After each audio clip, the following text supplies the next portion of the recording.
In today's tech video, I'm going to show you how to fix YouTube if it isn't working on your Roku TV.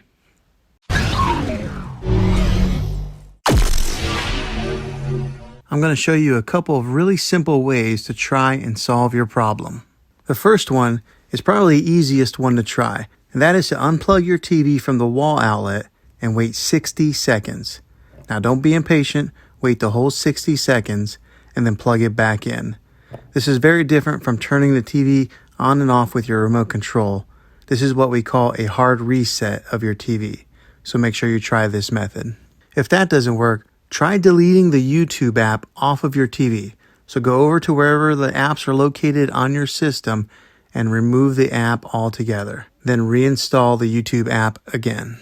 After you reinstall it, you might have to log back in with all your credentials, but hopefully this will work. Now, if this doesn't work, then something I would say to try is to go out and buy an affordable Roku stick or an Amazon Fire Stick, and you'll be able to access YouTube through one of those devices. And I'll put links in the description down below of where you can get one. Well, hopefully this video was helpful to you. If it was, go ahead and throw a thumbs up and hit that subscribe button.